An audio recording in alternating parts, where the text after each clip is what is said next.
Բարև ձեզ, Արևմտյան Հայաստանի հեռուստաընկերության հերթական լուրերն են։ Հայաստանի մարդասիրական օգնությունը հասեր է Հալեբ։ Հայկական դեղանուններու թրքագանացումը։ Հրավեր։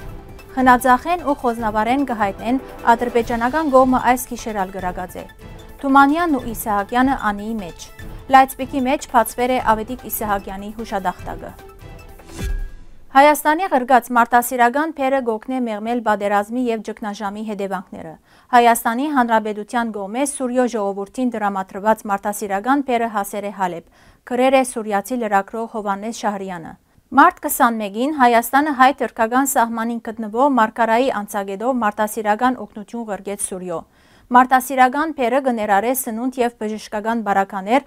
որոնք կօգնեն մեղմել բادرազմի եւ ճգնաժամի հետևանքները։ Նշենք, որ Մարգարա անցագետը 10 օրով բացվելու որոշումն ընդունվեցավ մարտ 20-ին Ղարաբաղության նիստի ժամանակ։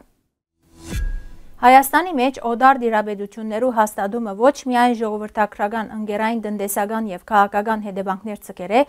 այլ հասցուցած է հայկական դեղանուններու օդարականացման։ Այս գործընթացը հատկապես ուժեղացավ 10-րդ դարեն,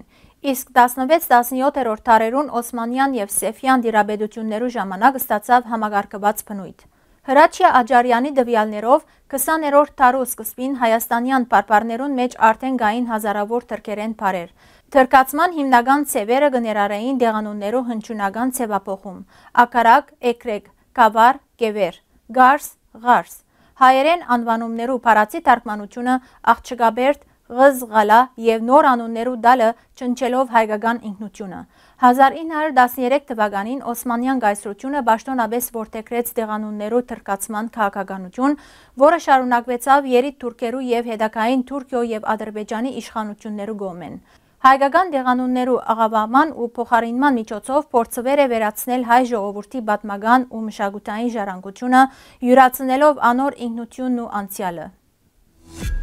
Հայոց ասկային արմատներուն վերադառնալու, հայգազուններու ոգով զորանալու ցկտումով դոկորված հայորդիներու համար հայգյան միապանությունը կգազմագերբե հանդիպում, միապանության անդամներու մտերիմներու հետ հայգյան ուսմունքի հետ ծանոթության եւ այդ նյութի շուրջ հարցազրույցի համար։ Հայգյան ընտանիքը նոր անդամագիցներով համալրելու նպատակով կհանդիպին 20 թվականի գիրագի ապրիլ 20-ին ժամը 12-ին, Քուրմ Միհր Հայգազունի։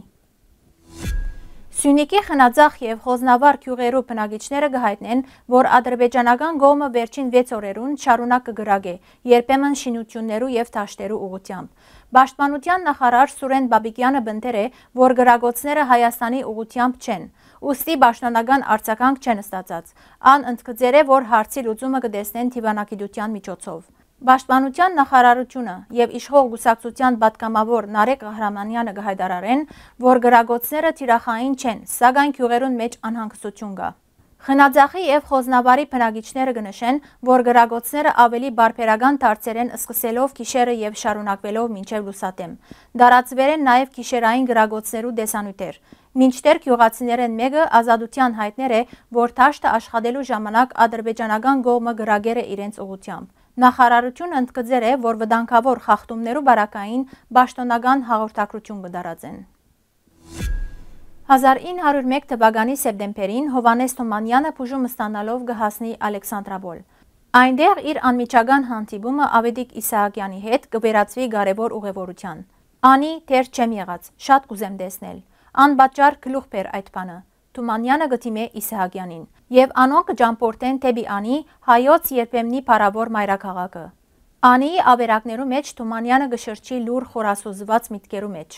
Իր հայացքը կգլանե ամեն մեկ քար։ Յուրաքանչյուր մանրուկ, որ կգրե թարավոր արվեստի գնիկը։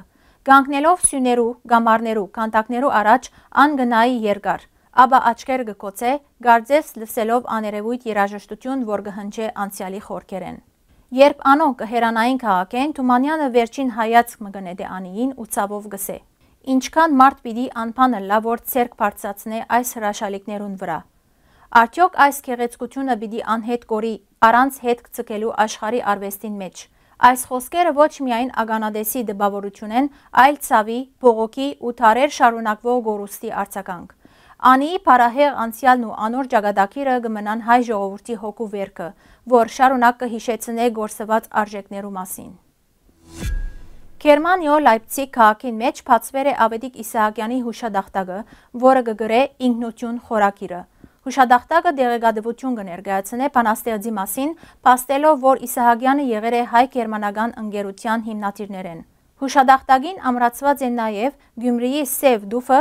որպես հայկականության խորհրդանիշ, որը շատ կսիրեր Իսահակյանը։ Անոր Երևանյան տունը ևս կառուցված է այդ դուֆեն։ Հուշադախտակի վրա կա QR կոդ, որ մարդիկ կարենան դիտել Իսահակյանի եւ Գերմանիո առնչություններու մասին գերմաներեն տեսանյութ։ Սիրելի հայրենագիտներ, այսօրվան համար այսքան էինք նախադեսած։ Շնորհակալություն ձեր ուշադրության համար։ Լավ մնացեք։